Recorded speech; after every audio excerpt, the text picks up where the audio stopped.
At noon, we got Troy, who started its season with a rough one, 0-1. Traveling to Memphis, who started its season with a win, who's hitting at 1-0. Memphis there by 18.5 points on ESPNU.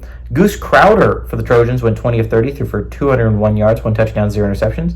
Damian Taylor had 11 carries for 103 yards and a touchdown on the ground. And Devontae Ross has had 7 catches for 103 yards and a touchdown. Seth Hennigan for the Tigers has gone 22 of 30, thrown for 308 yards, 2 touchdowns, 0 interceptions. Mario Anderson has had 10 carries for 46 yards and 2 touchdowns. And Rock Taylor's had 5 catches for 87 yards. Memphis is 4-1 against Troy all time. Last 4 games have gone to Memphis from 1938 to 1941. As you can see, they've played pretty recently.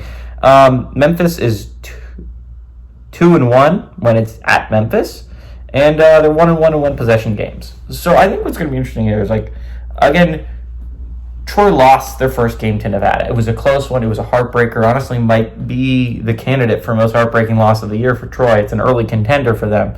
If you don't know, in the Nevada-Troy game, Nevada had an 8-point lead. Troy drives down the football field in the last minute or so. They get a touchdown, and then they don't end up getting the 2-point conversion. They end up losing by 2 in that game. So it's a rough way to lose a football game. They played at least well enough to stay in the football game. Honestly, Nevada outplayed them. I will say that. They were in a position where they could have tied it at the end, but Nevada played a better football game. I want to give a lot of props to Nevada. Again, no one's expecting Troy to be this great Sun Belt team right off the bat, right? They lose John Summerall, and I understand. I think they steal the coach from South Alabama. They go, whoa. And he did a good job with the South Alabama program.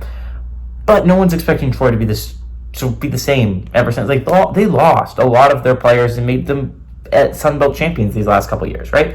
Memphis, on the other hand, they are in a American Conference that's kind of emptied out right now, right? SMU left. Tulane's in a little bit of a transition period. UTSA just lost their quarterback in Frank Harris. USF, despite everyone hyping them up, and they look like a decent team, they're coming off a 6-6 regular season, right? Memphis is feeling it a little bit, right? And if you're talking about a chance, right, next week you go to Tallahassee, and honestly, Florida State looks bad. It's a very winnable game to go to Tallahassee and get a win against a Power 4 opponent that would look phenomenal on that resume, right? It's something that Liberty couldn't point to because they don't have a Power 4 team that they're playing, right?